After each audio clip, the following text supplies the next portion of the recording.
Bueno, dependiendo de Depending su on your fuso time horario, zone, good buenos morning, good días, buenas afternoon, or good tardes o evening. buenas noches. Welcome to the Bienvenidos American al Thoracic webinar conjunto Society de la American Thoracic Respiratory Society, la Sociedad Torácica Webinar Global Americana, y Perspectives European Global Respiratory Perspectives. Society, la Sociedad My name is Juan Respiratoria Carlos Europea, Celedón. que tratará I'm sobre las equivalent to the perspectivas American globales Thoracic referentes a la Society. Yes, COVID-19. I'm the Niels Me Journey llamo Juan Carlos Director of Celedón, soy Pediatrics and presidente Medicine electo de la Disease American Thoracic and Society, the ATS, Chief y of Niels Jurin, Pediatric profesor Pulmonary de Medicine pediatría at y the University of medicina en la Pittsburgh Universidad de UPMC Pittsburgh Children's y Hospital. jefe de la División de I'm Medicina joined in this Pulmonar webinar Pediátrica en by la my Universidad de Pittsburgh co-moderator, Dr. y Eva Polverino. UPMC Dr. Children's Polverino de is Pittsburgh. president-elect Junto a of the mí está Respiratory mi Society co-moderadora, doctora of Eva the Polverino. ERS, and a La fellow doctora Polverino novelist es at presidenta Vall electa de la d'Hebron Asamblea de Infecciones Hospital in Respiratorias Barcelona, del Spain. ERS y neumóloga I en el would Hospital like Vall to d'Hebron en thank the Barcelona, ERS España. for their Me collaboration gustaría on agradecer a this webinar, ERS por as su well as colaboración our esta noche distinguished con este international webinar, panel speakers como también on this agradecer a participation, todos los including current ponentes colleagues internacionales tan and academics. distinguidos por The aim of ofrecer this sus webinar insights is sobre part of a global esta health series pandemia is to allow actual respiratory health que vivimos professionals de la in different COVID-19. regions El to share objetivo their de este experiences webinar, with que es parte de COVID-19 una so far, and to have an serie opportunity de to salud ask global, es colleagues in other permitir que los regions questions. profesionales de la salud This webinar will respiratoria en include diferentes practitioners regiones and puedan professors compartir from sus France, experiencias Italy, sobre Germany, o and con la Europe. COVID-19 y tener la With oportunidad that, de I'd hacer like to introduce preguntas our a first speaker, colegas Dr. Mark que están en Humbert. otras Dr. regiones. Humbert is the Vice Este President webinar va a of incluir ERS. He's a a professor of respiratory profesionales de la medicine at the salud y algunos Université profesores de Paris Francia, Saclay, Italia, formerly Alemania y trained Nueva in York. Bicetre, Bueno, habiendo Ukraine. dicho eso, me gustaría He's the presentar a director nuestro of the primer Department of ponente, Respiratory Intensive el Care doctor Medicine Marc at the French Humbert. Pulmonary El doctor Hypertension Humbert Reference es Center vicepresidente and de severe asthma ERS, clinic es at the profesor de Holy medicina National respiratoria Bicetre en la Université Paris-Saclay Assistance en Le Public Hospital Kremlin-Bicêtre en de Francia. Paris Es in director France. del Dr. Departamento de Medicina Respiratoria Intensiva en el Centro Francés de Referencia en Hipertensión Pulmonar y Clínica de Asma Grave en Hôpital Bicêtre, Assistance Publique Hôpital de Paris, en Francia. Doctor Humbert, muchísimas gracias en primer lugar a ERS y ATS por haber creado este webinar. Me parece que es extremadamente importante poder compartir nuestro conocimiento y nuestras experiencias en este contexto de la COVID-19. Hoy voy a hablar de parte de mi grupo y me gustaría agradecerles a todos los que están en mi grupo porque han sido increíbles durante esta crisis y siguen trabajando día y noche con pacientes con COVID en la UTI y en el departamento. Siguiente diapositiva, por favor. No tengo nada que relevar sobre esta presentación, excepto el hecho de que soy vicepresidente de la Sociedad Respiratoria Europea. Y como pueden ver en la imagen, en la parte de abajo de la diapositiva, por favor, si pueden, quédense en casa.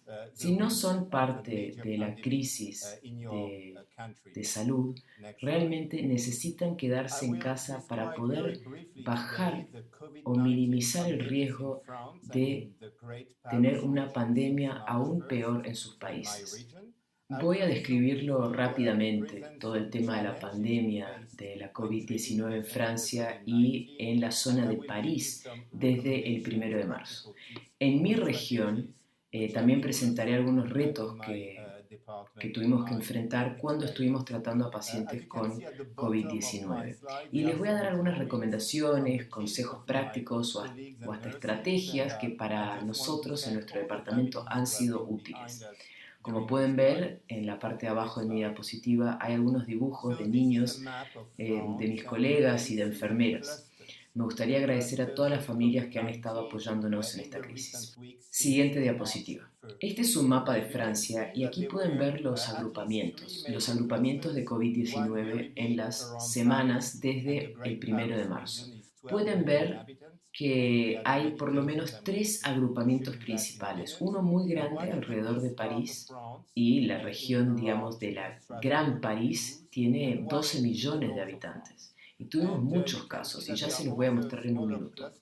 Tenemos la parte del este de Francia también, alrededor de Estrasburgo y Mulhouse, y uno en el norte de Francia. Y como pueden ver también hay pequeños agrupamientos, pero actualmente la amenaza ha sido muy grande en 3 áreas principales. En la región de París, y repito, 12 millones de personas, Tuvimos más de 13.000 hospitalizaciones actualmente y esto crea una gran presión en el sistema de salud. Siguiente diapositiva. La mayor amenaza son los cuidados críticos o las unidades intensivas y actualmente tenemos más de 2.600 pacientes con COVID-19 hospitalizados en las zonas, en unidades de terapia intensiva en la ciudad de París. Y aquí hay algo muy importante, y es el hecho de que el número de camas no era cuando empezó la crisis. Tuvimos que aumentarlo 3 veces. El número de camas disponibles para poder responder a la crisis tuvo que ser aumentado. Por suerte, no tuvimos la capacidad agotada. Así que gracias a este aumento de camas pudimos cuidar a todos los pacientes más críticos. Pero llegamos muy cerca a tener una situación de capacidad máxima. Y si tuviéramos una segunda ola, tendríamos que tener mucho cuidado porque tal vez no podríamos cuidar a todos los pacientes y eso no es lo que queremos. En la próxima diapositiva pueden ver las muertes en hospitales en la región de París. Pueden ver que las muertes en hospitales fueron más de 3.500 entre la primera semana de marzo y mediados de abril. En la próxima diapositiva pueden ver cómo se desarrolló la epidemia. Fue algo muy acentuado. Siempre damos los resultados del 1 de marzo, pero el 1 de marzo no había ningún problema en términos de capacidad hospitalaria. Y pueden ver que alrededor del 15-20 de marzo el número de hospitalizaciones, de internaciones, fue aumentando.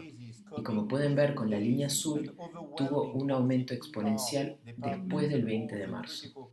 Y esta era la amenaza a la que nos estábamos enfrentando. Es como tener un tsunami de casos llegando en pocos días y realmente agotando la capacidad de los departamentos de urgencias y todos los cuidados intensivos y departamentos de neumología. En la próxima diapositiva pueden ver cuidados intensivos. Y cuidados intensivos es aún más difícil porque en nuestra región no podíamos admitir todos los días a más de 800 pacientes. Y pueden ver que dentro de pocos días el número de personas entrando al hospital era más de 2.500, o sea que necesitábamos rápidamente adaptar las capacidades de nuestra UTI para encontrar espacio, encontrar personal y encontrar experiencia. Y esto fue posible, y les voy a mostrar en la próxima diapositiva algunos de los retos que tuvimos y algunas de las recomendaciones que yo les hago. Lo primero que puedo decir ahora es que hay que estar organizados, tienen que estar preparados y tienen que estarlo ahora. El equipo tiene que poder adaptarse dentro de pocas horas a una situación totalmente diferente. Y obviamente me gustaría agradecer a Stefano Nava y Sergio Harari y también a muchos colegas del norte de Italia que nos avisaron que la amenaza se venía. Y también a mis colegas en la parte del este de Francia que fueron expuestos antes que nosotros y eso también hizo que ellos nos avisaran antes. Así que tenemos que hablar con nuestros compañeros y ser conscientes de que la amenaza está llegando. Como respuesta a esa amenaza, de un día para el otro, el 14 de marzo, vaciamos un ala del departamento para ingresar a pacientes con la COVID-19 solamente. Durante ese periodo, también fuimos vaciando el resto del departamento, que en pocos días se convirtió en un ala solamente para pacientes con COVID. Y ustedes deben saber que yo soy especialista en hipertensión pulmonar, pero le avisamos a todos mis pacientes con hipertensión pulmonar que volvieran a casa o que se trataran en otro lugar para no ser expuestos a esta amenaza de la COVID-19. Y para poder cuidar a muchos pacientes juntos, teníamos que tener el máximo de camas en la UTI. Así que aumentamos 3 veces el número de camas y esto fue muy importante. También cerramos los laboratorios de investigación que no estaban involucrados con investigación de la COVID-19 y contratamos a todos los médicos, todos los residentes de laboratorios en este departamento, como también técnicos, mantenimiento y personal, todo el equipo estaba ahí para poder ayudarnos. La segunda parte de esta historia, estoy seguro que Stefano lo va a mencionar, que es que tienen que protegerse, proteger a sus compañeros, proteger a su personal, proteger a su familia y a sus pacientes. Hay una falta de todo al principio y tuvimos que usar cuidadosamente las máscaras, el equipo de protección, pero también teníamos que entrenarlos.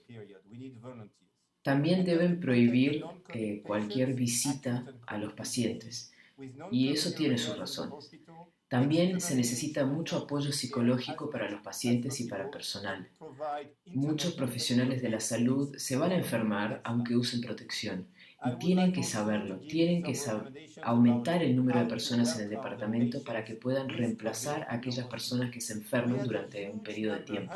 Necesitamos voluntarios y hay que proteger a los pacientes que no tienen COVID-19. Enfermedades agudas y crónicas con áreas en el hospital para pacientes que no tienen COVID. Hay que externalizar el cuidado de pacientes que no tienen COVID lo máximo posible y también ofrecer telemedicina. Y en la siguiente diapositiva me gustaría mostrarles algunas recomendaciones sobre cómo darle la bienvenida a pacientes que tienen COVID en su hospital.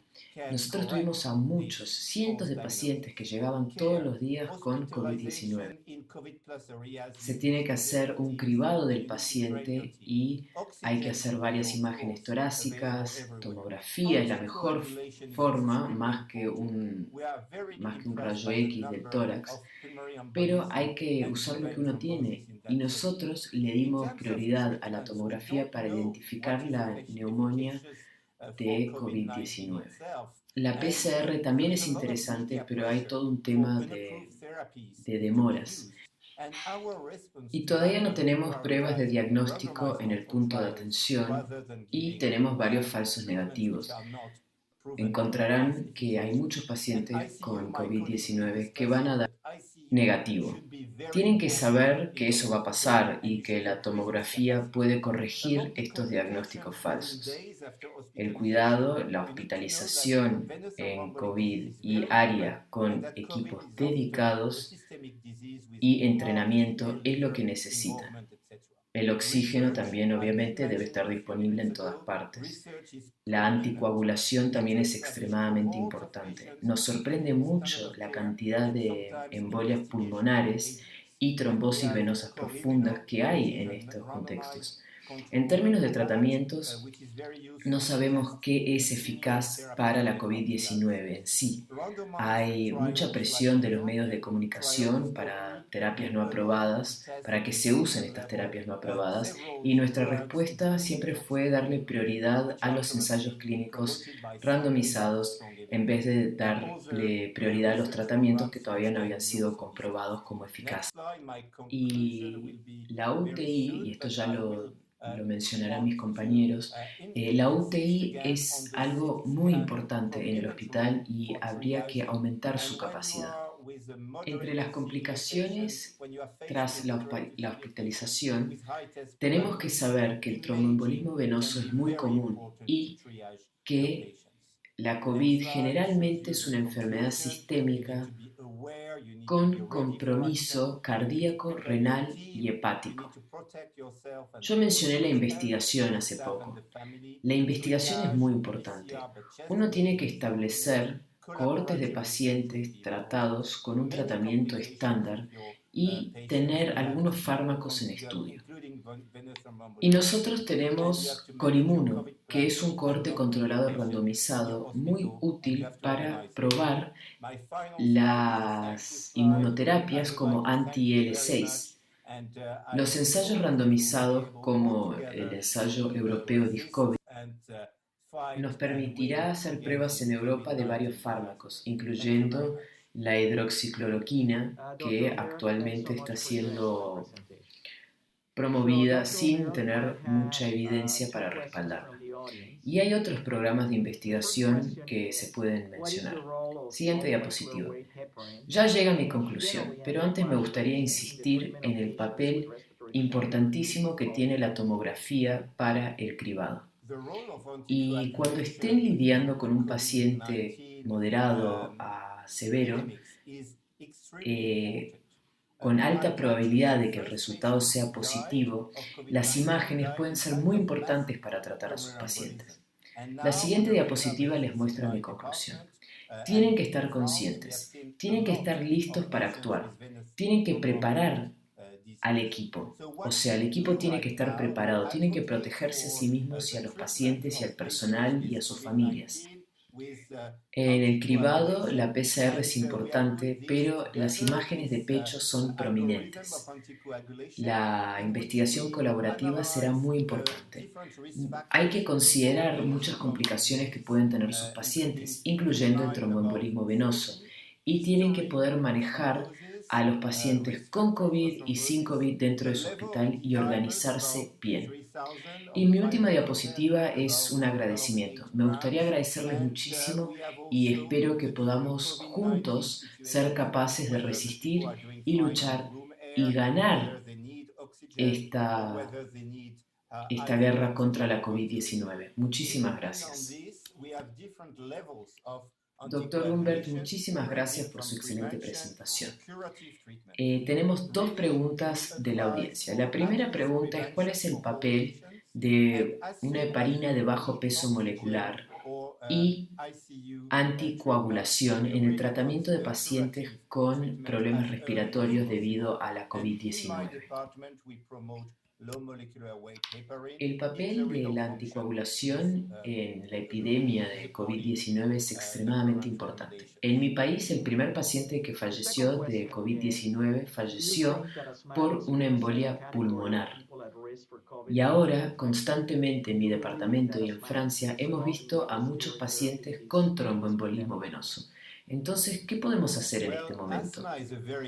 Podemos defender que el tratamiento para pacientes con COVID-19 sea con anticoagulantes. Y esto lo hemos creado, este algoritmo de anticoagulantes donde analizamos los diferentes factores de riesgo para tromboembolismo venoso, incluyendo IMC arriba de 30, trombosis en su historia, factor de riesgo para trombosis, el nivel de dímero D arriba de 3000 y fibrinógenos arriba de 8 gramos. Y también tenemos las situaciones diferentes de COVID-19 dependiendo del paciente. Hay gente que le va bien estando con un aire de ambiente, hay otros que necesitan oxígeno, hay otros que necesitan oxígeno de alto flujo o ventilación. Dependiendo de esto tenemos diferentes niveles de anticoagulación que van desde el tratamiento de prevención hasta un tratamiento para la cura. De verdad, nosotros aconsejamos tener, por lo menos usar prevención para todos los pacientes. Y una vez que ya tienen el tratamiento de oxígeno o de UTI necesarios, hay que considerar usar un tratamiento para la cura lo antes posible. Y en mi departamento nosotros promovemos la heparina de bajo peso molecular. Si la función renal está dentro de las recomendaciones actuales. La segunda pregunta es si usted cree que los pacientes con asma representan o están dentro del grupo de riesgo para la infección de COVID-19. ¿Cree que los pacientes asmáticos deben interrumpir el uso de corticoides inhalados durante la pandemia? Bueno, el asma es una enfermedad bastante importante y obviamente los pacientes con asma están muy preocupados con esta pandemia de la COVID-19. Nosotros creemos en este momento, después de unas semanas y meses de la epidemia, que los asmáticos no tienen un riesgo más alto por COVID-19 y ellos no desarrollan una condición muy grave relacionada a la COVID-19. Entonces, actualmente lo que recomendamos es mantener el tratamiento del asma. Lo peor sería frenarlo. Entonces, debemos mantener el tratamiento del asma, incluyendo los corticoides inhalados y otras terapias.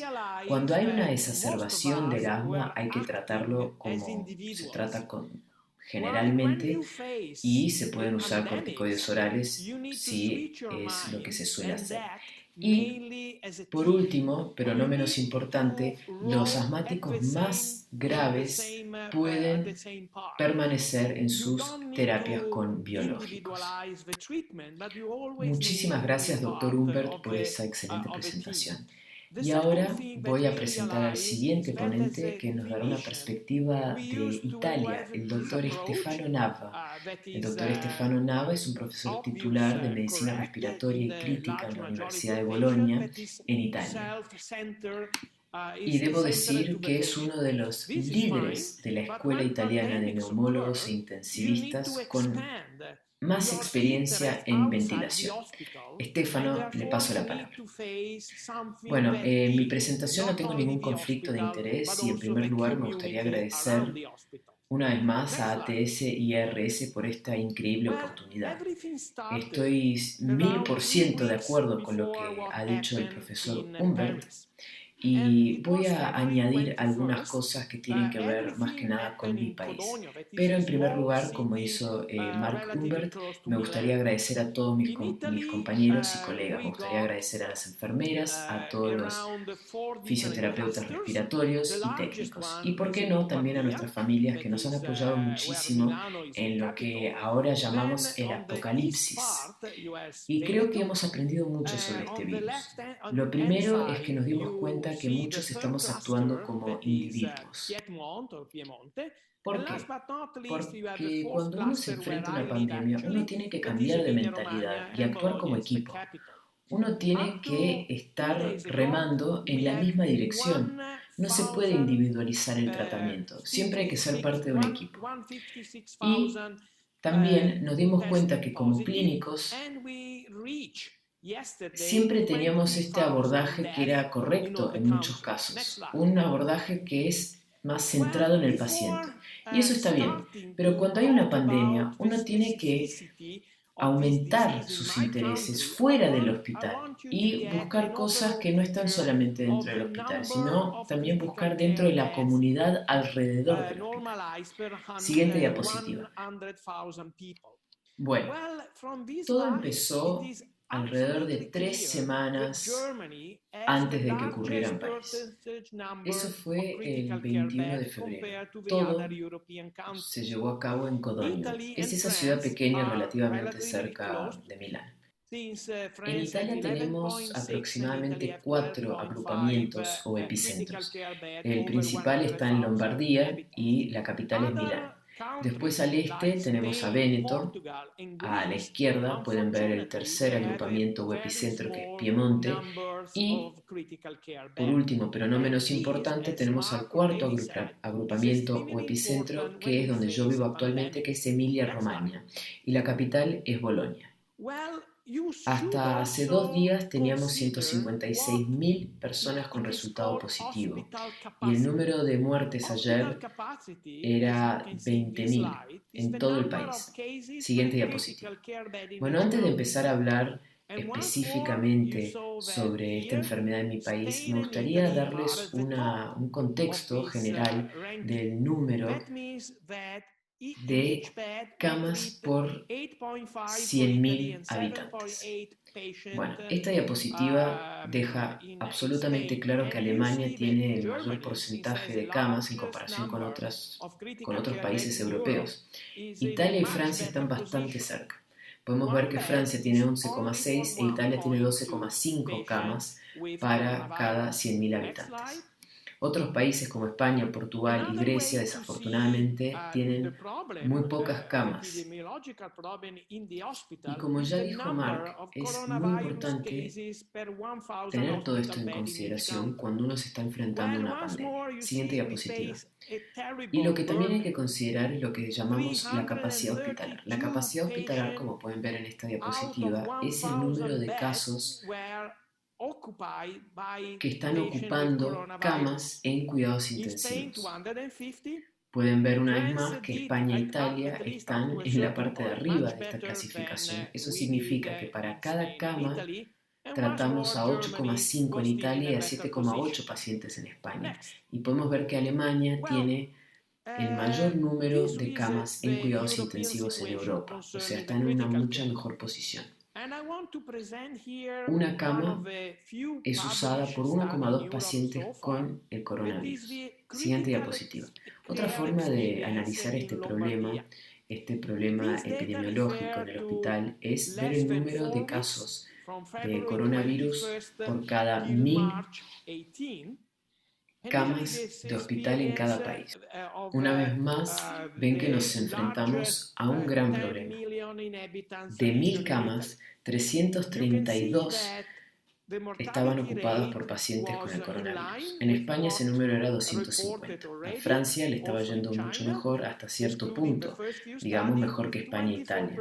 Y una vez más, Alemania estaba en una mejor posición. Siguiente diapositiva. Bueno, esta es la situación europea con relación a las camas en cuidados intensivos.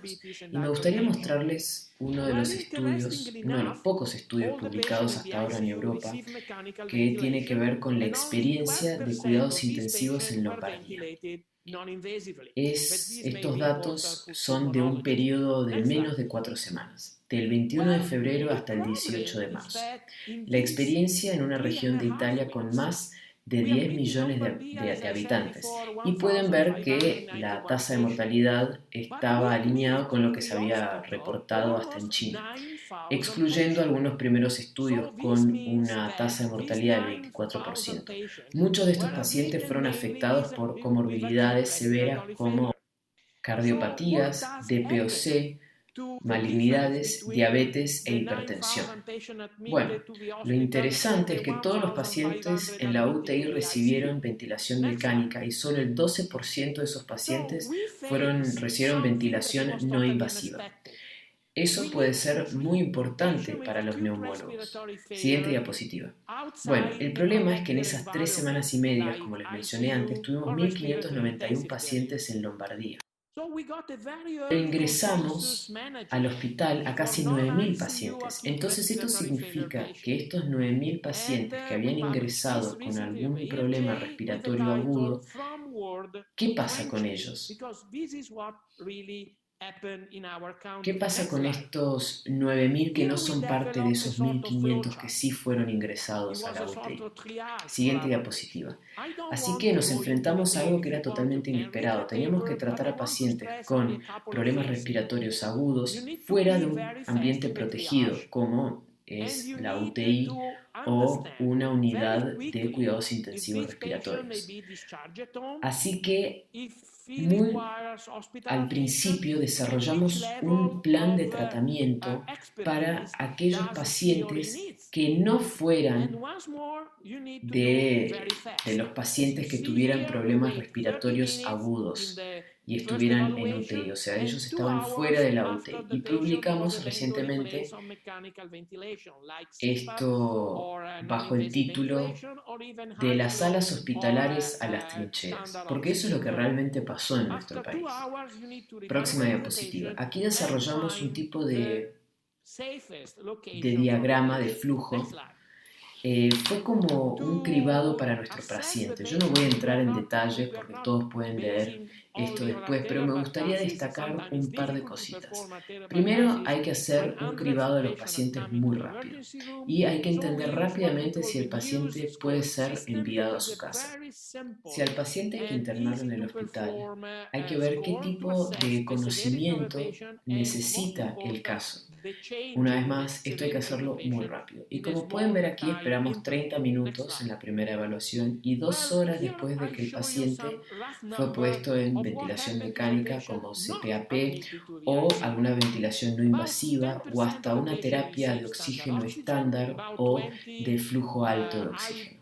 Tras 2 horas, el paciente debe ser reevaluado y enviado a la unidad más segura. Siguiente diapositiva. Para evaluar al paciente no solamente estamos considerando la gasometría arterial, porque a veces es difícil hacer una gasometría arterial cuando hay cientos de pacientes entrando a la sala de emergencias. Así que usamos lo que llamamos el sistema de clasificación NEWS, que es una forma muy sencilla y rápida de hacerlo para evaluar la gravedad de un paciente. Y lo más importante es el cambio en la gravedad del paciente en un pequeño intervalo de tiempo. Siguiente diapositiva. Aquí les muestro algunos números de lo que le pasó a los pacientes que no fueron ingresados a la UTI. Casi el 10% de estos pacientes recibieron una oxigenación estándar y casi el 20% de estos pacientes recibieron oxigenoterapia de alto flujo o con una máscara con reservorio o con una máscara Venturi. Y casi el 20% de cánula nasal de alto flujo, que, como saben, es un sistema diferente para ofrecer oxígeno. El 30% recibió CPAP, más que nada con el casco, porque es más fácil de usar y es más seguro. Y aproximadamente el 20% recibió ventilación mecánica no invasiva. Todos estos pacientes fueron tratados principalmente fuera de un ambiente protegido. O sea que en algún momento no nos importó tanto el tema de la cámara de presión negativa porque necesitábamos cuidar al paciente. Siguiente diapositiva. Con el tiempo fuimos aprendiendo algunas cosas. Como pueden ver en este ejemplo, aprendimos que uno puede poner al paciente en posición prona aún usando la ventilación mecánica no invasiva y no solamente cuando el paciente está intubado. A la izquierda pueden ver al paciente en posición supina y a la derecha al mismo paciente menos de una hora después en posición prona. Siguiente diapositiva. Aquí tenemos la gasometría arterial solamente para mostrarles rápidamente que el paciente en posición supina durante BNI tiene una presión arterial de oxígeno de alrededor de 73 milímetros de mercurio. Cuando ponemos al paciente en posición prona en la misma situación o configuración, podemos ganar 40 milímetros de mercurio de presión arterial de oxígeno. Y si ponemos al paciente en la posición Trendelenburg, podemos tener un mayor delta en el nivel de presión arterial del oxígeno. Siguiente diapositiva. Estas son las últimas diapositivas.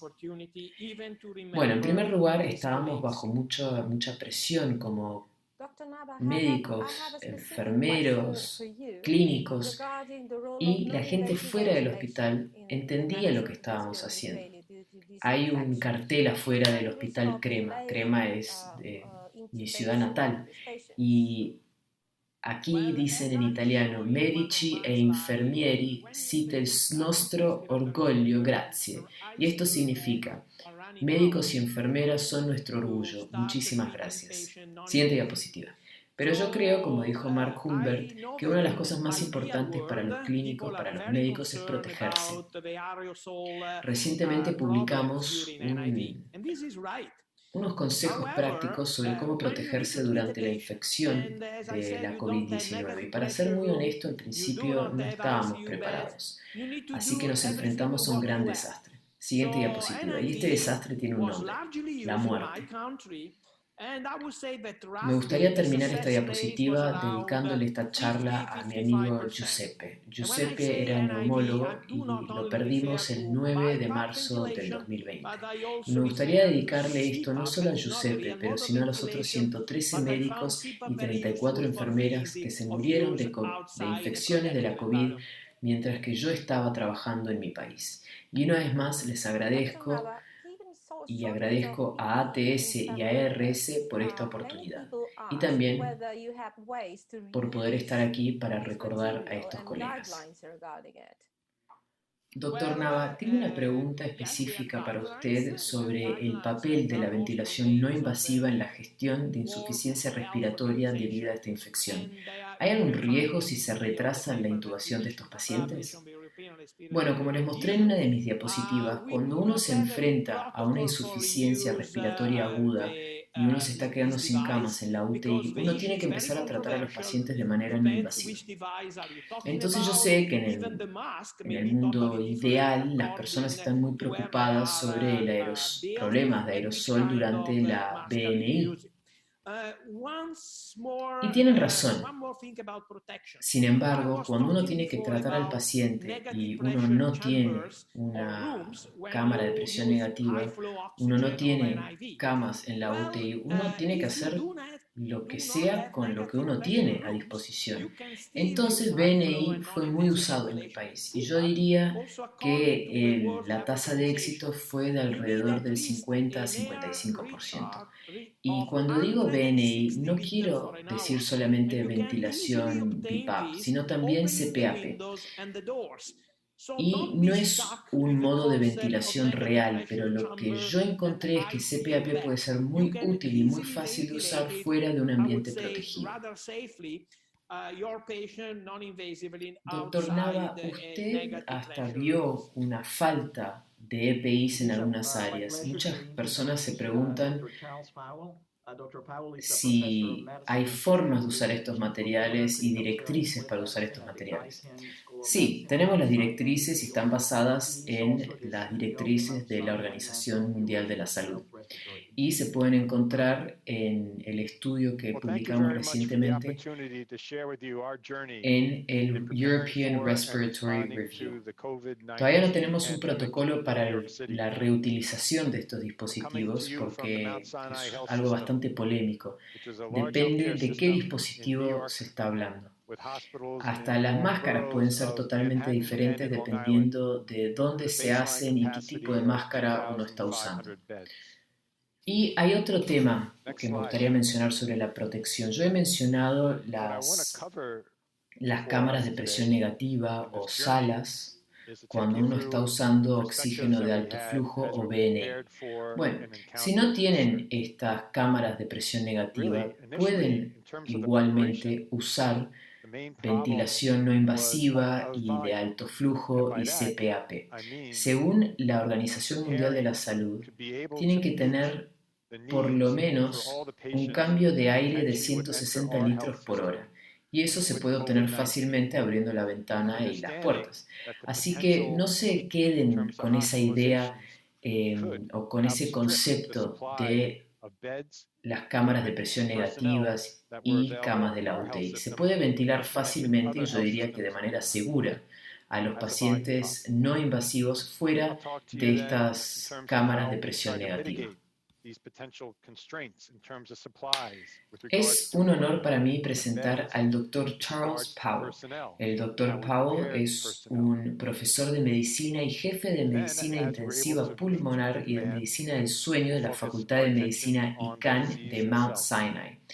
También es CEO del Instituto Respiratorio Judaico Nacional Mount Sinai. Bueno, muchísimas gracias por la oportunidad para estar aquí compartiendo nuestra jornada en la preparación y en la respuesta a la pandemia de COVID-19 en la ciudad de Nueva York. Yo les hablo desde el sistema de salud de Mount Sinai, que es un sistema de salud muy grande que tenemos en Nueva York, con hospitales en Manhattan y en Long Island con una capacidad de 2.500 camas. Siguiente diapositiva, por favor.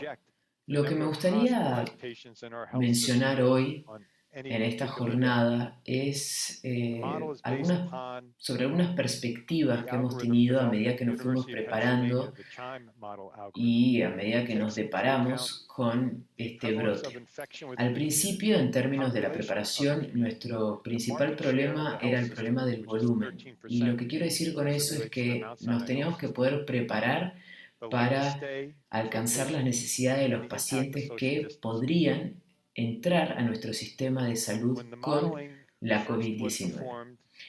Y también para entender que el posible pico en términos de hospitalizaciones e internaciones podría hacernos tener una falta de camas, de equipamientos y de personal que estaban disponibles en nuestro sistema de salud. Y sin mencionar a otros sistemas de salud en Nueva York. Y esto es un problema de volumen. Así que les hablaré en términos de cómo intentamos mitigar esos posibles obstáculos. Y en términos de equipamientos, de suministro, de camas y de personal, les voy a contar cómo los preparamos. Y a medida que fuimos alcanzando la demanda, pudimos poner nuestra atención en la enfermedad en sí. Así que las lecciones que hemos aprendido de nuestra experiencia y de la experiencia de nuestros colegas en Europa y en China sobre los aspectos únicos y los aspectos heterogéneos de la fisiopatología de la enfermedad y cuál fue nuestra respuesta, se los voy a contar ahora. Y si todavía hay tiempo al final de la presentación, me gustaría que habláramos sobre cómo será el mundo normal, entre comillas, una vez que pasemos el pico y podamos haber avanzado en nuestra mitigación de la COVID-19. Ya hablé sobre el problema de volumen en la anterior diapositiva. Ahora vamos a mirar aquí al lado de la derecha, donde les muestro algunas proyecciones para el modelo que se ha creado todos los días en el sistema de salud de Mount Sinai para proyectar el número de pacientes hospitalizados en nuestro sistema de salud en cualquier día. El modelo está basado en el algoritmo desarrollado por la Universidad de Pensilvania. El algoritmo del modelo CHIME, que tiene en cuenta la prevalencia de la infección dentro de la comunidad, la población de la comunidad, la participación de mercado del sistema de salud, que es 13% en el caso de Mount Sinai, y la duración de la estadía de los pacientes y el impacto del distanciamiento social. La primera vez que se hizo el modelo en Manhattan para el sistema de salud de Mount Sinai en marzo, donde empezamos a ver casos llegando a nuestro sistema de salud, el número pico de pacientes internados proyectado para nuestro sistema era de más de 20.000. Y ese es un gran problema porque, como les mencioné al principio, el sistema de salud de Mount Sinai solamente tiene 2.500 camas. Como en cualquier otro sistema de salud de Nueva York, nos pidió la Secretaría de Salud que aumentáramos nuestra capacidad, lo cual hicimos a 4.200 camas, pero eso igual no iba a ser suficiente para alcanzar o para poder cubrir las necesidades de ese pico que podría llevarse a cabo si no hubiera ningún tipo de distanciamiento social. Nueva York entonces empezó con una estrategia de mitigación.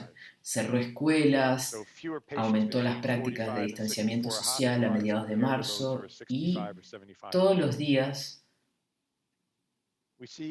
después de haber establecido estas prácticas de distanciamiento social, los modelos iban mostrando que el pico de pacientes hospitalizados iba a reducirse de entre 1.000 y 3.000 pacientes por día.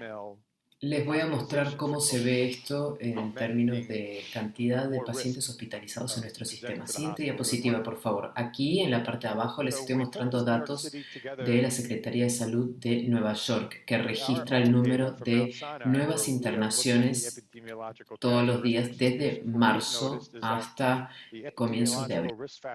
Y lo que podemos ver bien a principios de marzo, es que fueron solo algunos pacientes, y esto es cuando el estado de Washington estaba lidiando con su pandemia. Después se empieza a acelerar y acelera rápido. Así que entre el 31 de marzo y el 3 de abril llegamos a números muy altos de pacientes presentándose todos los días a las salas de emergencias en toda Nueva York, en todos los barrios, y superando la capacidad de las salas de emergencia y clínicas de pacientes y también unidades de terapia intensiva de todos los hospitales, a pesar de las preparaciones para poder lidiar con este aumento. En nuestro pico tuvimos 1.962 pacientes que dieron positivo por COVID en nuestro sistema de salud. 452 estaban en la UTI. Nosotros aprendimos muchas lecciones a medida que fuimos lidiando con esta pandemia, y algunas de las lecciones tienen que ver con el tipo de factores de riesgo que eran importantes en términos del riesgo para tener la enfermedad y el riesgo de tener la enfermedad de manera más severa o menos severa, o sea, la progresión de la enfermedad. A la izquierda les estoy mostrando los datos que tienen que ver con el impacto de la edad y del género en el número de casos que hemos visto. Y lo que pueden ver aquí es que cuando empezamos a analizar los individuos de entre 45 y 75 años, vemos que no hay mucha diferencia en lo que se refiere al número de casos que presentan la COVID. Pero sí hay una diferencia significativa asociada a la edad avanzada cuando analizamos el número de pacientes que fueron hospitalizados. Menos pacientes hospitalizados entre 45 y 64 años en comparación con aquellos pacientes de 65 a 75 años o más. Y vemos un impacto parecido en lo que se refiere al género. En términos de casos, hay un aumento pequeño en los hombres en comparación a las mujeres en términos de presentar el diagnóstico positivo para la COVID. Pero hay una mayor diferencia en términos de hombres versus mujeres en lo que se refiere a las hospitalizaciones por la COVID. Los hombres tienen más riesgo de presentarse al hospital que las mujeres. Cuando juntamos los datos de la ciudad de Nueva York con los de Mount Sinai, analizamos las características epidemiológicas de pacientes y notamos que los factores de riesgo epidemiológicos para la gravedad de la enfermedad se miden por la necesidad de UTI, hospitalización o ventilación. Los factores de riesgo que surgen son edad avanzada, género masculino, obesidad, diabetes, con también una señal de aparente hipertensión. Casi análogo al fenotipo en el síndrome metabólico en hombres, en comparación a las mujeres que están asociadas al riesgo potencial de tener una gravedad aumentada de la enfermedad. Próxima diapositiva. Bueno, al principio les mencioné el problema de prepararse para el volumen. O sea, cómo íbamos a cubrir la demanda si realmente esa demanda llegaba cerca a lo que habíamos proyectado en el modelo y si el distanciamiento social no redujera el pico y lo agrandara. Así que estas preparaciones se llevaron a cabo en diferentes entidades. Primero, tuvimos que asegurarnos que teníamos suficiente capacidad de camas, así que tuvimos que aumentar el número de camas en nuestro sistema de salud, de 2.500 a 4.200 camas. Pusimos camas en todas partes. Pusimos carpas en Central Park. Teníamos camas en los lobbies de nuestros hospitales. Convertimos nuestras áreas de recuperación en UTIs para que pudiéramos aumentar nuestra capacidad de UTI de línea de base de 94 camas a 240 camas en el hospital de Mount Sinai. Eso lo hicimos con una regla, digamos, de ocupación doble, que también se hizo en nuestras unidades de terapia intensiva. Así es como intentamos aumentar la capacidad en términos de camas hospitalarias. Otra preocupación era la capacidad de ventiladores. Durante varios meses, desde enero, estuvimos trabajando para conseguir ventiladores de donde pudiéramos, si fueran domésticos o de afuera. Y pudimos aumentar nuestro inventario de ventiladores de 700 a 1.500 con pedidos que nos traerían 400 respiradores más. Y ahí llegaríamos a un punto en el que pensábamos, ok, tenemos 2.000 ventiladores, estamos bien. También pensamos que si el pico llegara al peor número proyectado en el hospital de Mount Sinai, que entonces 2.000 ventiladores no serían suficientes. Así que buscamos alternativas para poder aumentar la cantidad de ventiladores. En esa época recibimos una donación de Tesla Corporation que le donó a Mount Sinai y a otros sistemas de salud un gran suministro de dispositivos BiPAP domésticos. La pregunta que teníamos era si podíamos usar estos dispositivos BiPAP domésticos para darle ventilación invasiva a los pacientes en la UTI que estaban recibiendo ventilación a través de un tubo endotraqueal. Así que le pasamos esa pregunta a nuestro equipo mundialmente reconocido en investigación de la fisiología del sueño y ellos volvieron con una respuesta, diciéndonos que sí, era posible. También nos trajeron un protocolo sobre cómo llevarlo a cabo con el circuito que les estoy mostrando aquí, donde tenemos un ResMed BiPAP ST como un ejemplo de un ventilador BiPAP doméstico que cabe en la palma de tu mano. Esto es bastante poderoso y suele estar conectado al circuito que está disponible en cualquier departamento de terapia respiratoria que incorpora un filtro HEPA que evita la expiración del virus y que posee un espirómetro para que el volumen de títulos, las presiones y el FiO2 y el volumen expiratorio final de CO2 puedan ser registrados en los monitores como los que están en la parte inferior izquierda. Y pudimos agregarle funciones para que el monitor y el control remoto del ventilador se pudieran manejar de afuera de la sala del paciente. Así limitábamos la exposición del profesional de la salud al ventilador. Hicimos pruebas al principio y lo modificamos usando el laboratorio de simulación que es liderado por nuestro departamento de anestesia. Hicimos modificaciones al espirómetro y a la fuente de oxígeno basado en los resultados del espirómetro y después pudimos hacerle pruebas o probarlo en una situación clínica también.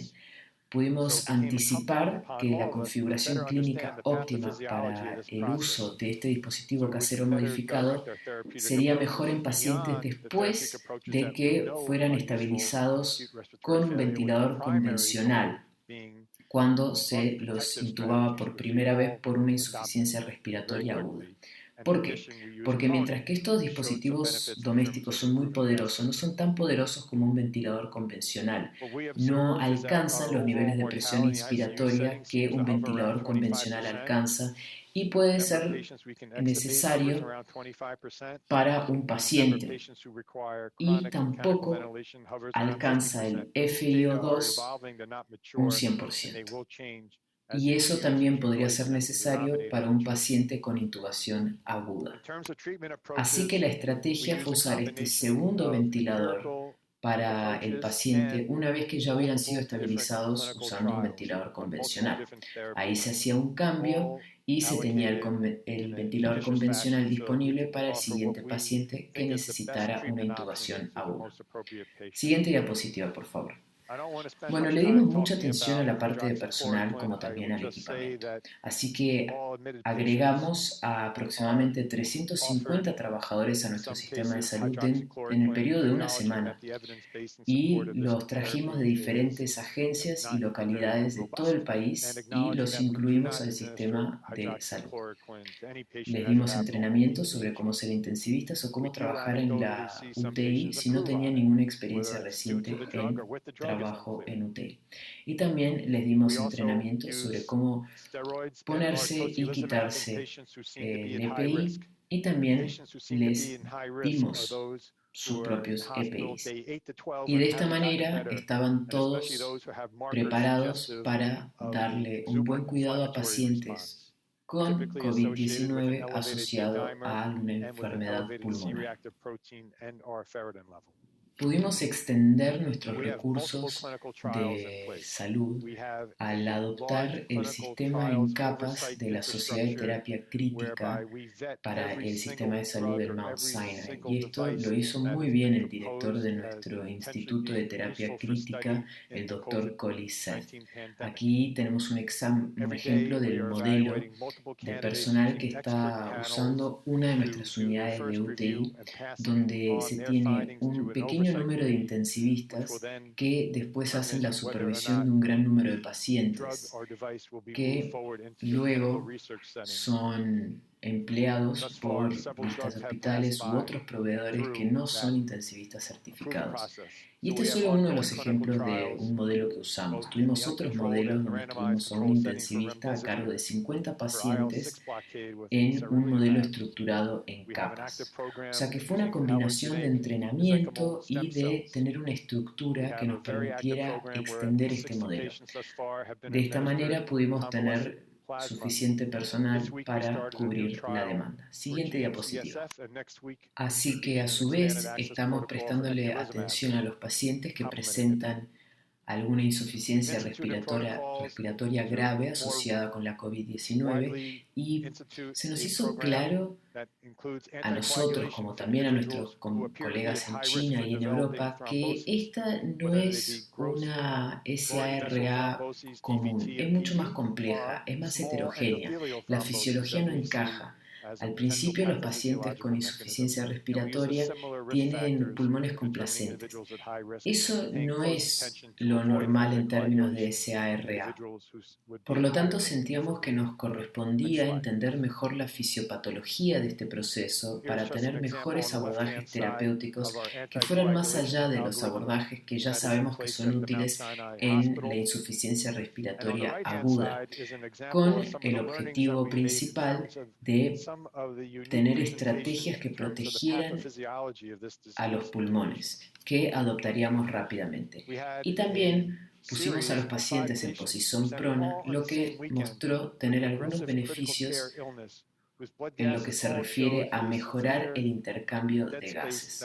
Lo que pudimos observar es que la mortalidad en una configuración de UTI suele ser de alrededor del 25%. El número de pacientes que podemos extubar es también de alrededor del 25% y el número de pacientes que requieren ventilación mecánica crónica es alrededor del 50%.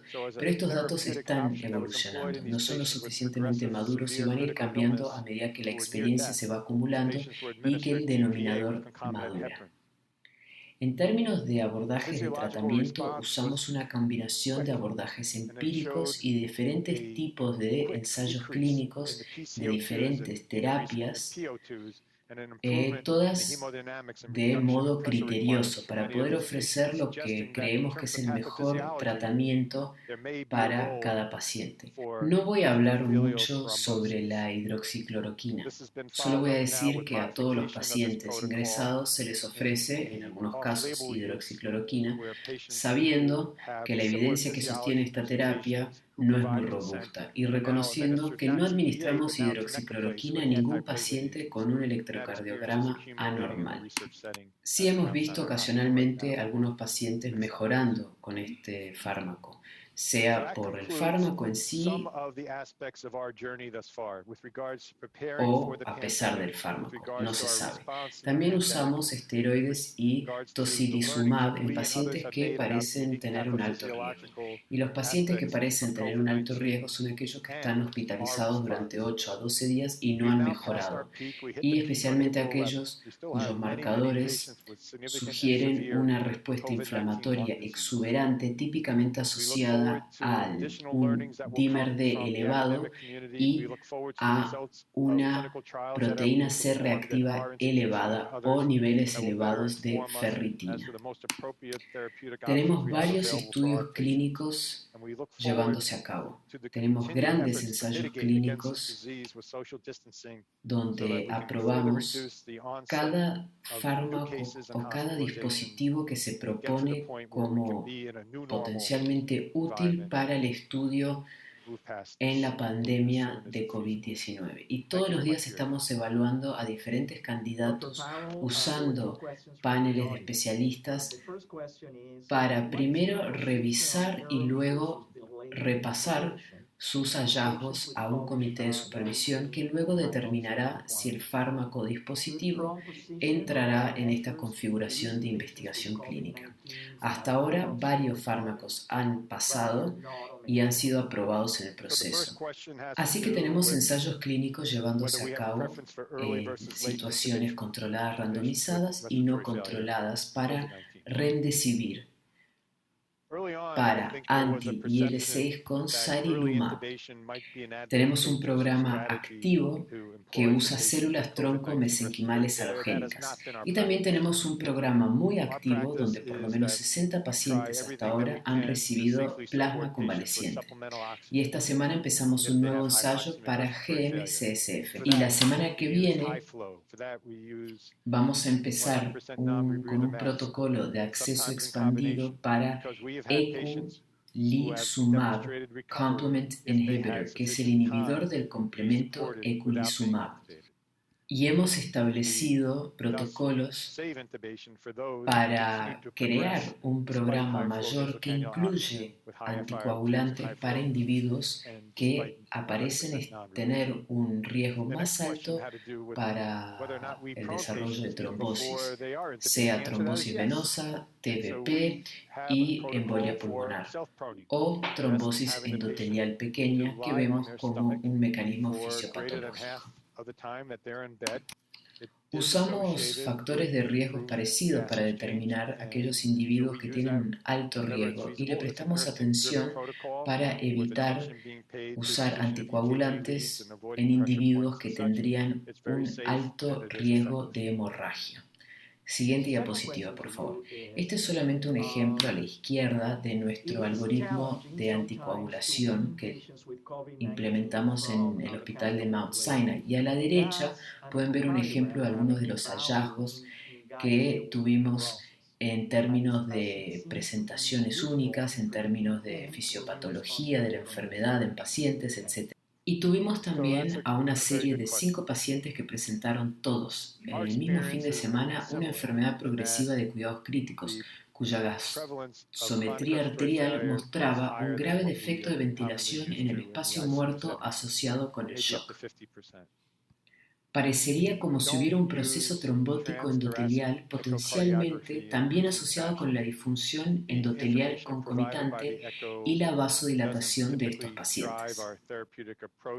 La fisiología también recuerda la fisiología que se ve en pacientes con embolia pulmonar masiva, así que como una opción terapéutica que se empleó en estos pacientes con enfermedad progresiva grave y crítica que están cerca de la muerte es TPA con heparina concomitante. La respuesta fisiológica fue rápida y mostró una rápida disminución de la PCO2 y un aumento de la PO2, así como también una mejora de la hemodinámica y la reducción de los requisitos de presión para muchos de estos pacientes, lo que sugiere que en términos de fisiopatología puede haber un papel para la trombosis endotelial. A esto se le ha seguido ahora con la modificación de este protocolo en un uso no aprobado en el que a los pacientes que tienen presentaciones fisiológicas similares y que dan su consentimiento se les administra por ahora no TPA, sino tenecteplasa con agentes antiplaquetarios. Y de esta manera vamos acumulando experiencias en el ámbito de la investigación en el hospital de Mount Sinai en este momento. Próxima diapositiva, por favor. Bueno, eso concluye algunos de los aspectos de nuestro viaje hasta ahora con respecto a la preparación para la pandemia, a nuestra respuesta a la pandemia y con respecto a los aprendizajes que nosotros y otros han tenido sobre los aspectos fisiopatológicos únicos de la COVID y nuestra respuesta. Ahora mismo hemos pasado el pico. Alcanzamos el pico el 11 de abril y todavía tenemos a muchos pacientes con enfermedad pulmonar COVID-19 bastante significativa y severa. Y esperamos tener nuevos aprendizajes que vendrán de la comunidad académica y esperamos también los resultados de ensayos clínicos que se están llevando a cabo en nuestra institución y en otras instituciones que nos van a ayudar para que nos informemos más sobre las opciones terapéuticas más apropiadas para nuestros pacientes.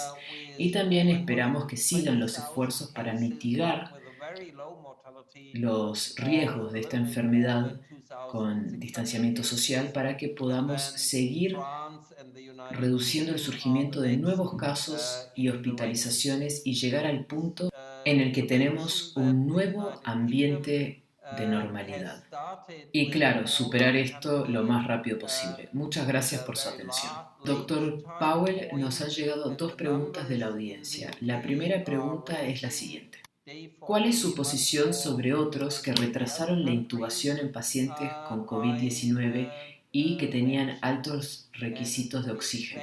¿Debería usarse la posición prona u otras medidas en pacientes con COVID-19 que tienen altos requisitos de oxígeno pero no están en ventilación mecánica? Bueno, la primera pregunta tiene que ver con si tenemos preferencia por la intubación temprana frente a la tardía para los pacientes con insuficiencia respiratoria y COVID-19. Al principio creo que había una percepción de que la intubación temprana podría ser una estrategia ventajosa a emplear para los pacientes con insuficiencia respiratoria de COVID-19, que no ha sido nuestra práctica. Lo que nosotros hacemos es todo lo posible para apoyar con seguridad a los pacientes con oxigenoterapia si tienen insuficiencia respiratoria hipoxémica. Para eso utilizamos un flujo alto y utilizamos máscaras sin reinhalación y a veces en combinación, porque hemos tenido pacientes que han demostrado recuperación si han tenido tiempo suficiente de terapia sin ser intubados. De este modo, guardamos la intubación para aquellos que siguen teniendo progreso a pesar del alto flujo de oxígeno de la cánula nasal con altos FiO2 y altos flujos, y a pesar de las máscaras sin reinhalación. La siguiente pregunta tenía que ver con si ponemos al paciente en posición prona o no antes de la intubación. Y la respuesta es sí. Y hasta tenemos un protocolo para la autopronación.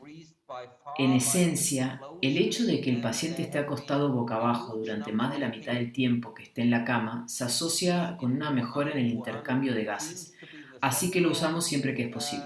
Es un protocolo impulsado por la enfermería con atención a las derivaciones del electrocardiograma y evitar los puntos de presión y demás. Es muy seguro y efectivo. La segunda pregunta ¿es un reto hacer el destete de la ventilación mecánica de aquellos pacientes con COVID-19? ¿Tiene un ecocardiograma algún valor para guiar el proceso de destete, ya que parece ser útil para predecir quién responderá a la pronación? Gracias. Es una muy buena pregunta. Nuestra experiencia es parecida en el sentido de que la prevalencia de la insuficiencia respiratoria crónica es mayor a la que estamos acostumbrados a tener en la UTI. Puede llegar a ser de hasta el 50%. No utilizamos la ecocardiografía transtorácica de forma rutinaria. La información proporcionada por el eco no suele impulsar nuestro enfoque terapéutico y no suele proporcionar suficiente información de pronóstico para justificar el riesgo de exponer a un profesional de contacto cercano que se requiere para hacer el ecocardiograma a los pacientes. Gracias, Dr. Powell, por su agradable presentación y visión general de los Estados Unidos. Y ahora es el momento de presentar a nuestro siguiente ponente, el Dr. Tobias Belt, que es profesor de Medicina Pulmonar y director del Departamento de Enfermedades Infecciosas Pulmonares de la Universidad de Hannover en Alemania. Es el expresidente de la Sociedad Respiratoria Europea y debo decir que es una de las personas con mayor experiencia en infecciones respiratorias, desde congestiones masivas hasta infecciones en la UTI y trasplantes de pulmón. Le paso la palabra, Dr. Tobias. Es un placer para mí darles una visión general de lo que sucede con la pandemia de COVID-19 en Europa y principalmente en mi país natal, Alemania. Y quería darles una visión de la epidemiología, el diagnóstico y el tratamiento. Por supuesto, todo esto viene de una perspectiva totalmente europea. Estos son mis conflictos de interés. Y estos son los datos reales de la prevalencia de la COVID y el número de muertes en Europa. Como podrán ver, España e Italia son los países más afectados, con más de 50.000 pacientes enfermos de coronavirus 2 y un enorme número de muertes, más de 19.000 en Italia y más de 16.000 en España, directamente relacionados al COVID-19. Alemania es el número 3 con más de 120.000 casos, pero con una mortalidad muy baja, de un poco más de 2.600 casos. Y luego Francia y el Reino Unido son los siguientes en la clasificación. Necesito mencionar que el Reino Unido ha comenzado con la pandemia del coronavirus en un momento muy tardío y los números en el Reino Unido están aumentando día a día, mucho más que en los otros países que he mencionado. Y esperamos que el Reino Unido supere a los otros países que están en una pendiente en descenso con respecto a la enfermedad de COVID-19. Estas son de nuevo las cifras reales de Alemania. Y como les dije, pueden ver que tuvimos un aumento en los números hasta el fin de semana, hace 2 semanas, y ahora tenemos una ligera pero reconocible disminución en el número de pacientes. Y hoy estamos en el nivel más bajo de reconocimiento de nuevos casos en 3 semanas. Ahora volvamos a cómo empezó la COVID y dónde fue reconocido. El primer paciente que se sabe que fue diagnosticado fue en Wuhan, en China, el 8 de diciembre. Hasta ahora creemos que no era el primer caso, pero había habido casos por lo menos un mes antes, solo que no se habían diagnosticado. China no reportó los primeros casos de COVID-19 durante alrededor de un mes. No hablaron de ello. Y aumentó a principios de enero cuando las cifras aumentaron como una explosión. Hubo un gran número de casos en Wuhan, que parece ser el centro del primer brote en China, y debido a este rápido aumento de casos, el sistema hospitalario de Wuhan estaba sobrecargado. Y durante algunos días hubo un colapso de los recursos hospitalarios de Wuhan. El primer caso en Alemania fue notificado a principios de enero de 2020. Y esto fue en una empresa cerca de Múnich. Y la historia es que alguien de Wuhan en China fue a esa empresa por razones educativas. Y está bastante claro que esa mujer había estado enferma. Ella tenía tos y fiebre cuando entró en la empresa en Múnich y hoy sabemos que ambos padres de esta joven también habían estado enfermos con COVID-19. Esta joven infectó a 2 de los compañeros de trabajo de la compañía de Múnich y más tarde, en los días siguientes, 12 de los compañeros de trabajo dieron positivo para el coronavirus 2 y algunos de los compañeros infectaron a otras personas en su hogar, 2 niños y 2 de las esposas.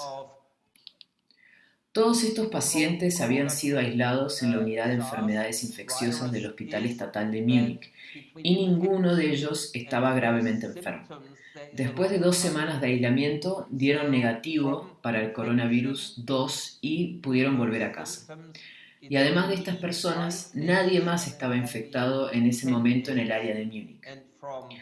Aquí tenemos algunas de las características claves de los pacientes chinos. Este es el artículo de Wuhan publicado hace un mes. Y si ven los datos que tenemos de Europa, de Estados Unidos y de Asia, las características son iguales. Así que la mayoría de los pacientes son mayores, de 60 años o más. La mayoría de la enfermedad suele ser leve. Alrededor del 80 al 85% de pacientes sufren de la enfermedad leve sin necesidad de hospitalización y del 10 al 15% son graves. Y grave significa que tienen disnea y desaturación de oxígeno y alrededor del 5% tienen insuficiencia respiratoria.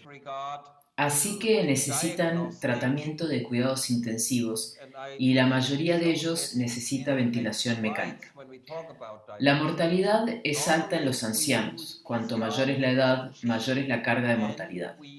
Y el segundo factor de riesgo más importante, además de la edad, son las comorbilidades.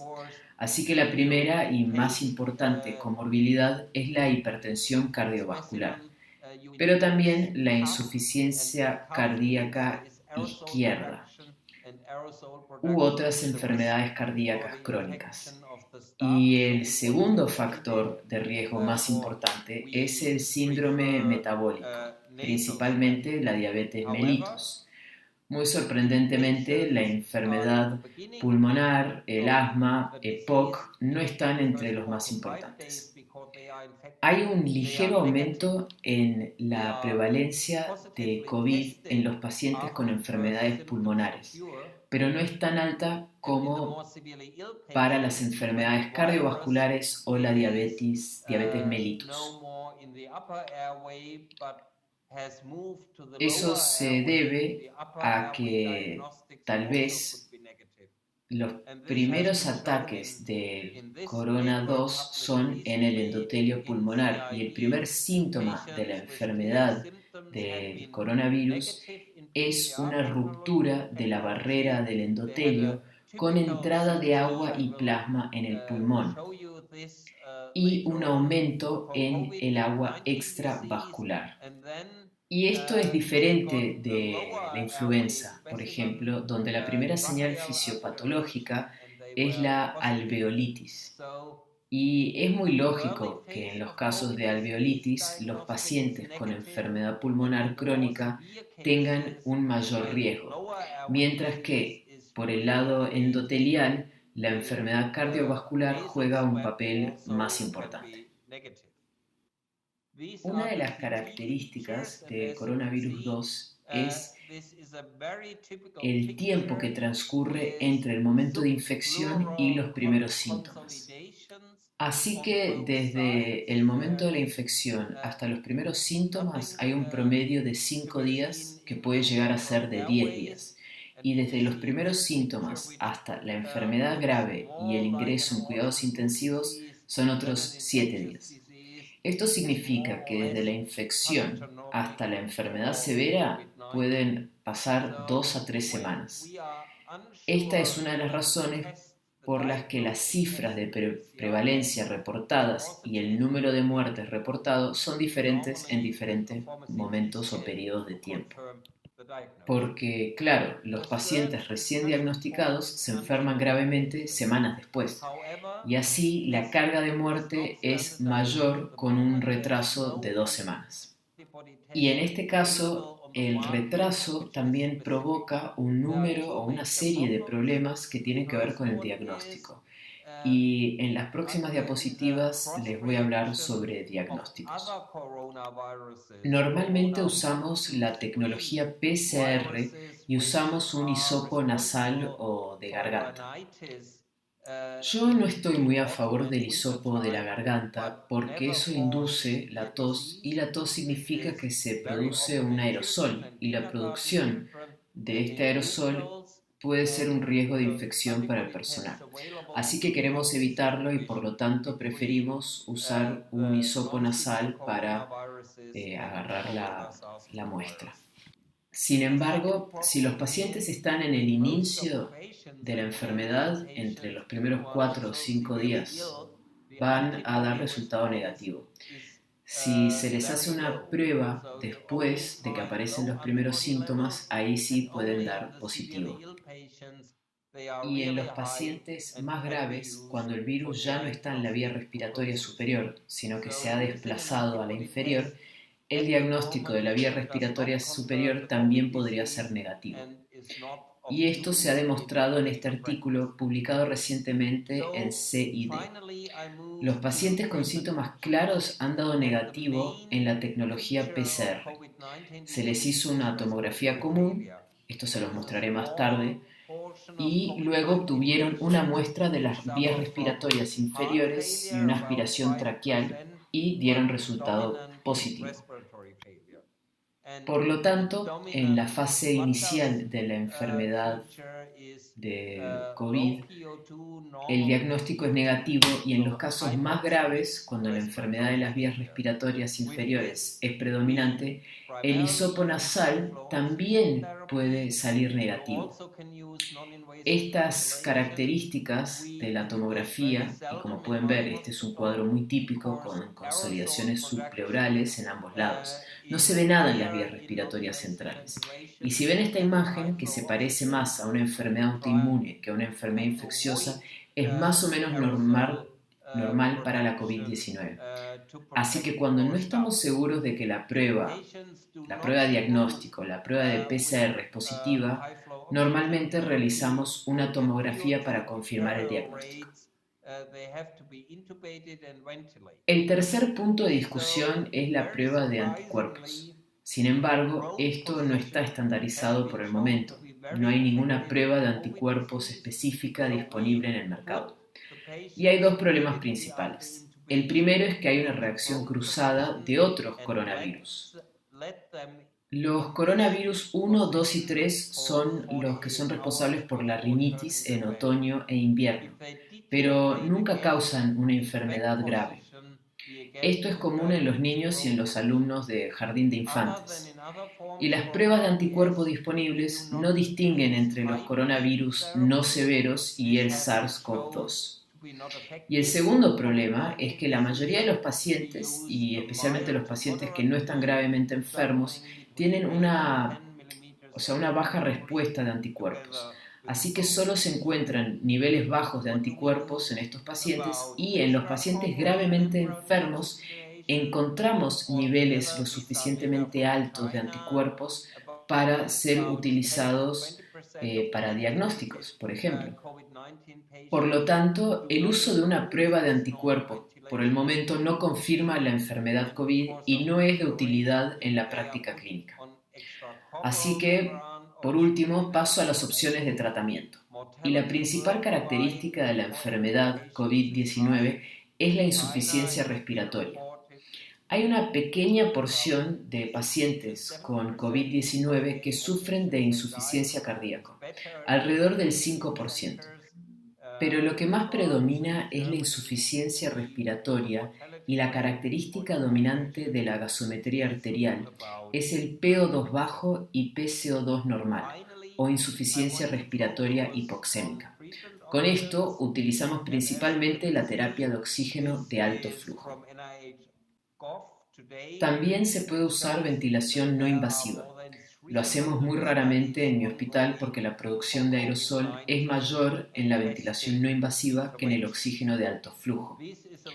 Y tratamos de evitar la producción de aerosol para proteger a nuestro personal. Y si los pacientes no mejoran con la terapia de oxígeno de alto flujo y el PO2 se deteriora, tienen que ser intubados y ventilados. Así que la posición prona, sorprendentemente, ha demostrado ser muy efectiva en la enfermedad COVID-19.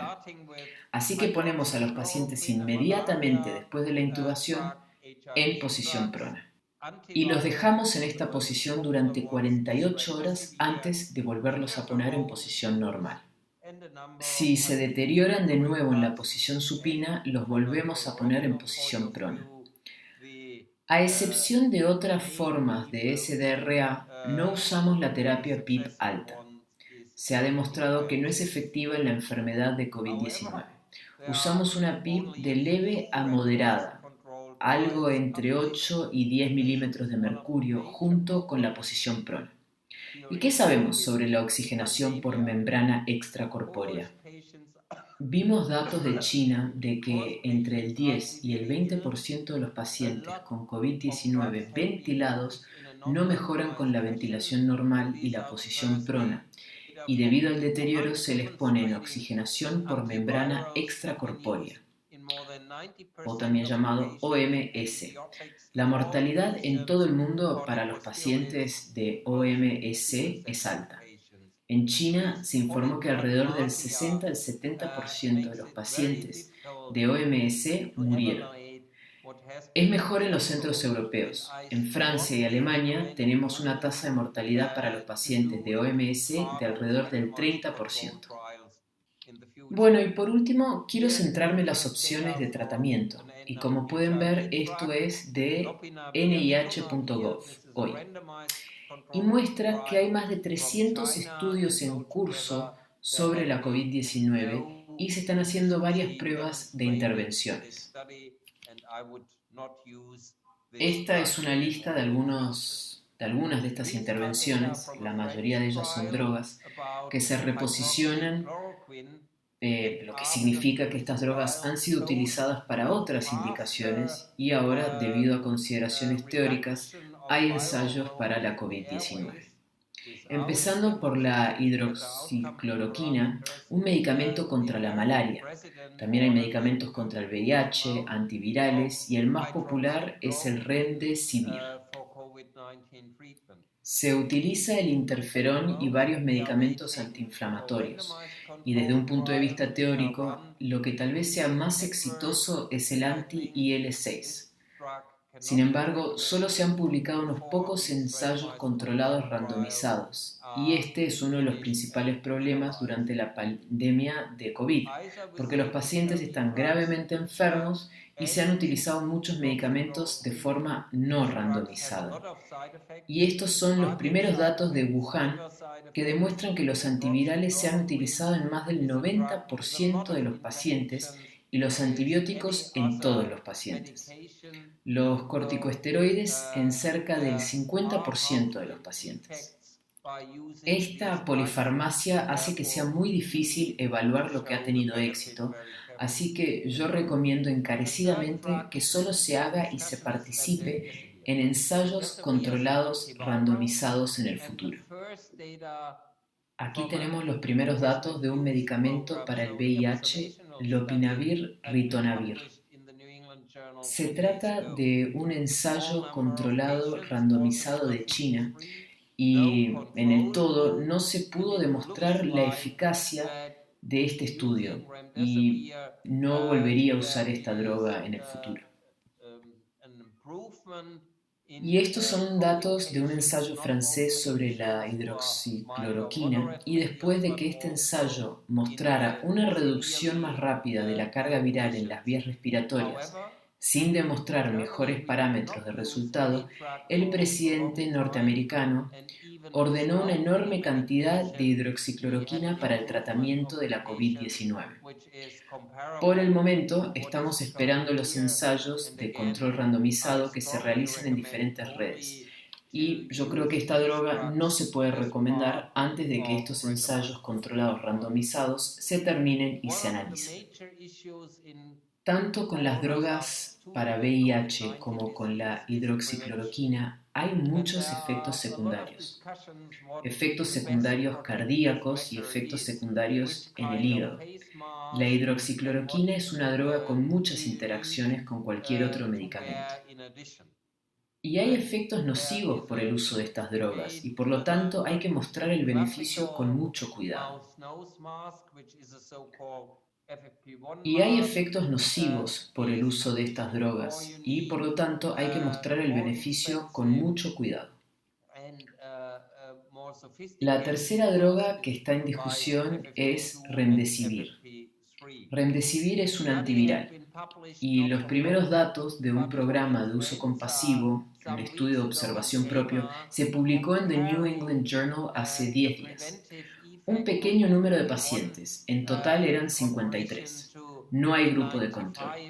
Y parece que con el uso de Remdesivir hay una mejora en los pacientes con COVID, y no solo en los que están levemente o moderadamente enfermos, sino también en los pacientes severamente enfermos. Sin embargo, en Alemania no usamos ningún medicamento durante mucho tiempo. E incluso sin ningún medicamento tuvimos una mejora en los pacientes, que es comparable a lo que se muestra aquí.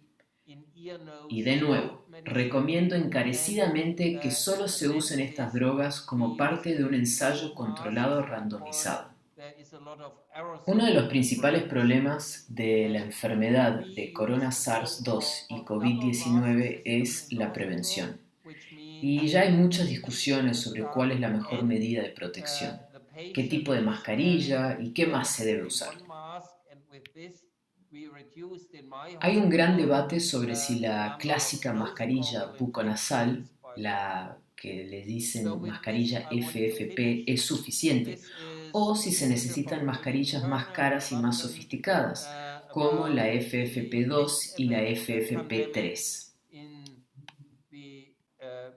Hace algunas semanas se publicó un estudio, no para COVID, sino para influenza, en Jamaica, en el que se comparaba el efecto preventivo de la máscara FFP1 y la N95, que es una máscara FFP2, y, sorprendentemente, no se mostró ninguna diferencia entre los sistemas de máscaras. Entonces, ¿qué estamos haciendo en Alemania? Bueno, nosotros usamos la máscara FFP1 normal, la común, para algunas intervenciones más intensas como intubación, broncoscopia, endoscopia, otorrinolaringología, y en el dentista usamos las máscaras FFP2 porque hay mucha producción de aerosol y usamos un sistema de doble mascarilla en el hospital. En el hospital, el personal y el paciente usan máscaras FFP1. Y esto nos ha permitido reducir enormemente en mi hospital el número de infecciones nosocomiales, con diferencia, de lejos. Así que con esto quiero terminar. Esta es una foto de William Turner en Londres sobre la pandemia de la peste en el siglo XIX. Y hay que tener en cuenta que durante esta pandemia alrededor del 90% de la población murió y los muertos fueron enterrados fuera, quemados fuera de las ciudades. Así que la tasa de mortalidad es alta con la COVID-19, pero está muy lejos de lo que ya vimos con otras pandemias en el pasado. Muchas gracias por su atención. Una de las preguntas que seleccionamos de la audiencia es para el Dr. Belt y la pregunta es: ¿cuál es el papel de los esteroides en el manejo de los pacientes con insuficiencia respiratoria con COVID-19? Bueno, en cuanto a los corticosteroides en la enfermedad de COVID-19, yo diría que esta es una pregunta como para ganar el premio Nobel. Los esteroides han sido usados en China e Italia en la mayoría de los pacientes y se debe a que se puede bajar la hiperinflamación, que es parte de la enfermedad de COVID-19. Pero por otro lado, los corticoides son inmunosupresores muy amplios y afectan al sistema inmunológico. Así que hay un alto riesgo de que sea nocivo y no eficiente. No hay ningún ensayo controlado randomizado que haya demostrado hasta ahora que el tratamiento con esteroides sea beneficioso. A mí me preocupan un poco los esteroides. No los usamos en Alemania. Sin embargo, si se inician ensayos controlados randomizados, me interesaría ver los datos. Pero no los usamos. Dr. Belt, tenemos una segunda pregunta para usted de la audiencia. La incidencia y las tasas de mortalidad parecen ser significativamente diferentes entre las naciones y más altos en los países desarrollados. ¿Cuáles podrían ser las posibles explicaciones de esta tendencia, en su opinión? Puedo dar tres posibles explicaciones, aunque nada de esto está realmente probado. Primero, la tasa de mortalidad depende del número de pruebas diagnósticas que se hicieron en el país, porque en los pacientes que están más gravemente enfermos, más o menos todos son examinados. Pero los pacientes que solo sufren una enfermedad leve, a menudo no se les hace las pruebas. Así que si la capacidad de prueba, la capacidad de diagnóstico es baja, la tasa de mortalidad parece ser mayor. Pensamos que debido a un sistema de salud mejor organizado, la frecuencia de las pruebas diagnósticas fue mucho mayor en los países de habla alemana. Y por lo tanto, la tasa de mortalidad parece ser menor. Pero esto es más bien una imagen artificial. La segunda explicación es que en Italia y en España durante mucho tiempo no se diagnosticó la enfermedad o fue subdiagnosticada. Así que cuando la mayoría de los pacientes, y como dije, la progresión más severa aparece 2 o 3 semanas después de la infección, cuando la mayoría de los pacientes fueron admitidos en el hospital, la enfermedad en sí no fue reconocida y esto lleva a un colapso del sistema de salud. En los países de habla alemana estábamos mejor preparados. Empezamos a diagnosticar mucho antes y los hospitales tuvieron más tiempo para prepararse. Así que trasladamos recursos en enfermedades infecciosas, pero también en cuidados intensivos, a un tratamiento más amplio. Interrumpimos las cirugías electivas y por lo tanto teníamos muchos más recursos para el tratamiento de enfermedades infecciosas en Alemania, en comparación, por ejemplo, con Italia y España. Además, durante los últimos 10 años, debido a la crisis económica, el número de camas de cuidados intensivos y camas de hospital ha ido disminuyendo en Italia, en España, en el Reino Unido, y son mucho menores que en Suiza, Austria y Alemania. Así que Alemania tiene más del doble de camas de cuidados intensivos per cápita que los otros países. Y también en Estados Unidos, el número de camas de cuidados intensivos per cápita es mucho menor que en Alemania. Así que para esta crisis se necesitan más recursos. En los países de habla alemana hemos estado mejor preparados en cuanto a la disponibilidad de recursos. Y la última razón es social. En Italia y España, el número de personas que viven juntas en un hogar es mayor que en Alemania. Los hogares de una sola persona son 6 veces más grandes en Alemania que en Italia. El contacto cercano con la gente es uno de los principales factores de propagación del virus. Y, debido a esta estructura social diferente en los países de habla alemana, el riesgo de propagación y transmisión viral es menor en estos países. Por lo tanto, es una mezcla de explicaciones que hicieron que Alemania estuviera mejor preparada en comparación con otros países europeos y en comparación con los Estados Unidos. Muchas gracias, y en nombre de todos los participantes, ATS y ERS, me gustaría agradecer a todos nuestros ponentes por sus perspectivas, recomendaciones y estrategias. Un recordatorio rápido a nuestros participantes. Por favor, completen las evaluaciones para que podamos identificar futuros temas y seguir mejorando esta serie. Los invito a todos los participantes a unirse a nosotros en futuras presentaciones de esta serie de webinars y les deseo a todos salud y seguridad durante esta pandemia de COVID-19. Gracias a todos.